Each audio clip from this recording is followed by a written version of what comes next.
আর জান্নাতীদের 120 কাতার হবে। কত কাতার? 120 কাতার। তার মধ্যে 80 কাতার হবে উম্মতে মুহাম্মাদি, বলেন সুবহানাল্লাহ। আর এই উম্মতে মুহাম্মাদির মধ্যে আরো 70,000 স্পেশাল মানুষ আছে। কত হাজার?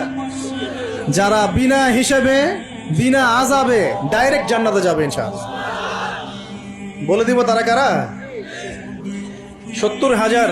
তবে অন্য একটা হাদিসে আসছে যে প্রত্যেক হাজারের সাথে আরো 70,000। তবে শর্ত কঠিন। কিরকম শর্ত? সাহাবীরা বসে ডিসকাস করছেন কে হতে পারে তারা। কেউ বলছেন তারা হয়তো প্রথম দিকের মুসলিমরা হবেন, কেউ বলছেন তারা হয়তো মুজাহিদরা হবেন, কেউ বলছেন তারা বদর যুদ্ধের সাহাবীরা হবে ইত্যাদি।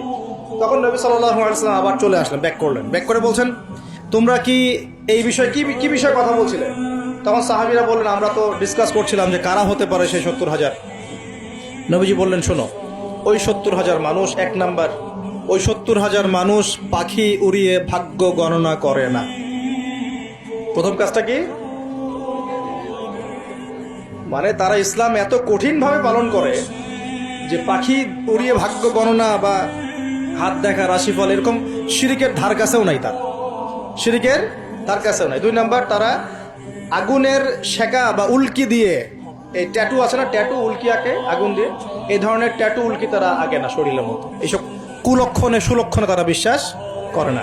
তিন নাম্বার, তারা অবৈধ ঝাড়ফুঁক করে না। অবৈধ ঝাড়ফুঁক করে না। বৈধ ঝাড়ফুঁক করা যাবে, সূরা ফাতিহা পড়ে ঝাড়ফুঁক করা যাবে, সূরা ফালাক নাস ইখলাস পড়ে পড়া যাবে, আয়াতুল কুরসি পড়ে পড়া যাবে, কোরআন হাদিস দিয়ে ঝাড়ফুঁক করা যাবে। কিন্তু অবৈধ কিছু ঝাড়ফুঁক আছে না, তান্ত্রিক কবিরাজদের কাছে মানুষ করে, এগুলো করা যাবে না। আর 4 নাম্বার হচ্ছে তারা সর্বাবস্থায় এক আল্লাহর উপরে তাওয়াক্কুল করে, ভরসা করে, আল্লাহর প্রতি তাওয়াক্কুল করে। এরা হচ্ছে সেই 70,000 মানুষের মধ্যে থাকবে ইনশাআল্লাহ। এক সাহাবী দাঁড়িয়ে বললেন, ওয়াকাশা দাঁড়িয়ে বলছেন যে ইয়া রাসূলুল্লাহ, আমার জন্য দোয়া করেন, আমি যেন সেই 70,000-এর মধ্যে থাকতে পারি। তো নবীজি বললেন হ্যাঁ, তুমি 70,000-এর মধ্যে একজন। এরপর আরো 2জন সাহাবী দাঁড়িয়ে গেলেন, আমার জন্য দোয়া করেন। নবীজি বললেন না, ওয়াকাশা অগ্রগামী হয়েছে। এভাবে সবার জন্য দোয়া করতে থাকলে দরজা কি হতো? বন্ধ হয়ে যেত। এই দরজা খোলা আছে। এই যুগের মানুষও হতে পারে না? যে ব্যক্তি শিরক করে না, আল্লাহ ভরসা করে, কোন রকম কুলক্ষণে বিশ্বাস করে না, ইসলাম পরিপূর্ণরূপে পালন করে, ইনশাআল্লাহ তাআলা আল্লাহ চাইলে তাদেরকে আল্লাহ পাক 70,000-এর মধ্যে আশ্রয় দিবেন, অংশ দিবেন ইনশাআল্লাহ। তো আমরা বলছিলাম যে আমরা কোত্থেকে আসছি ভাই? জান্নাত থেকে। কোথায় যাব? ইনশাআল্লাহ। এর মাঝখানে শয়তানের পথ রয়েছে কিছু, শয়তানের ফিতনা। কি ফিতনা? শয়তান চায়, শয়তান কিন্তু ওয়াদা করে আসছে, চ্যালেঞ্জ করে আসছে আল্লাহর কাছে। কি করছে? চ্যালেঞ্জ। শয়তান কি চ্যালেঞ্জ করছে জানেন? শয়তান চ্যালেঞ্জ করছে যে রব্বি, শয়তান বলছে রব্বি মানে হে আমার রব। শয়তান কিন্তু আস্তিক, শয়তান কিন্তু আল্লাহকে বিশ্বাস করে। সে বলছে রব্বি, হে আমার রব, আনজিরনি, আমাকে অবকাশ দিন, ইলা ইয়াউমি ইউবআসুন, কিয়ামত দিবস পর্যন্ত অবকাশ দিন।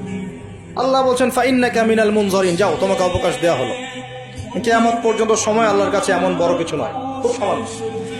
এবার সে বলছে রব্বি ফাবিমা আগওয়াইতানি, হে আল্লাহ, যে আদমের জন্য আজকে আমাকে জান্নাত থেকে বের করে দেয়া হলো সিজদা না করার কারণে, লা আকুদান্না লাহু সিরাতাকাল মুস্তাকিম, ওই আদমকে জাহান্নামে নেয়ার জন্য আমি সরল পথে ওত পেতে বসে থাকবো।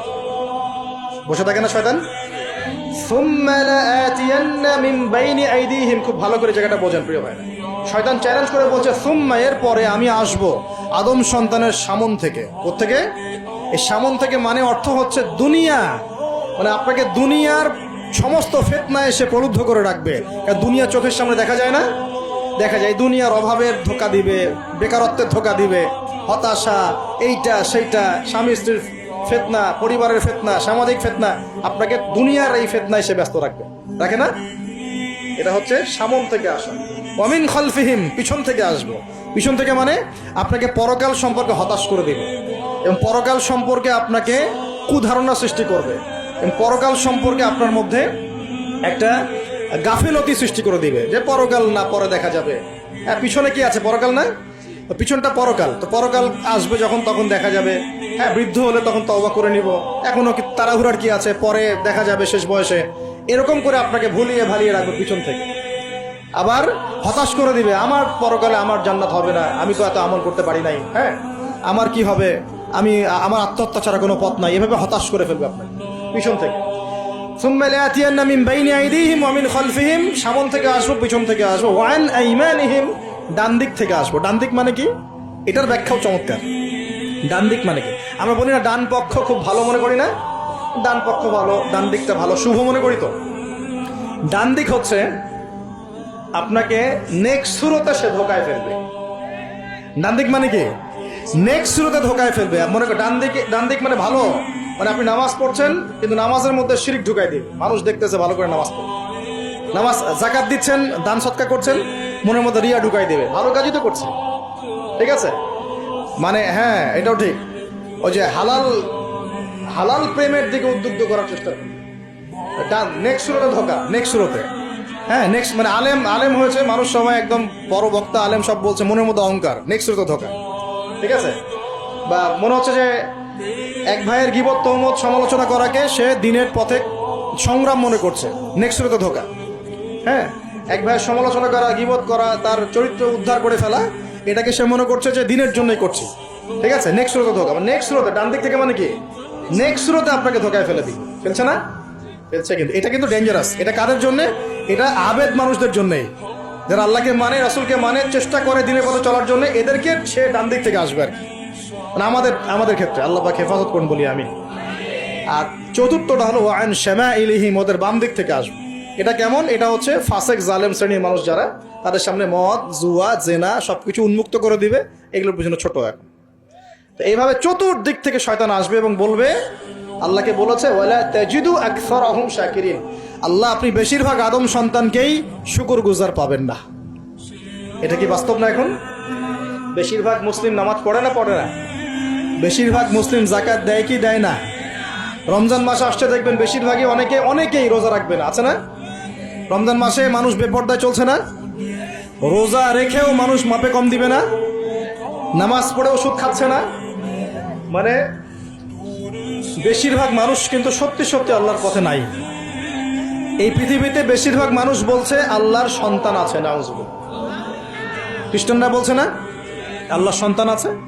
তো বেশিরভাগ মানুষকে আমি পথভ্রষ্ট করে ছাড়বো, শয়তান কিন্তু বলে গেছে, এবং সেটা কিন্তু বাস্তব হচ্ছেও। আল্লাহ পাক অন্য সূরায় বলেছেন, ফাকারিলুম মিন ইবাদিয়াশ শাকুর, আমার শুকরগুজার বান্দা খুব কম হবে। কি হবে? কম হবে। হাদিসের মধ্যেও আসছে যে তোমরা ৭৩ দলে ভাগ হয়ে যাবে। কত দল? তার মধ্যে একটা মাত্র দল জান্নাতে যাবে। কয়টা দল? মা আনা আলাইহি ওয়া আসহাবি, আমি যার উপরে আছি, আমার সাহাবীরা যার উপরে আছেন। তো বুঝতে পারছি যে জাহান্নামে বেশিরভাগ মানুষই যাবে, অল্প মানুষই জান্নাতে যাবে। তবে জান্নাতীদের মধ্যে বেশিরভাগ হবে উম্মতে মুহাম্মাদের মধ্যে ইনশাআল্লাহ তাআলা।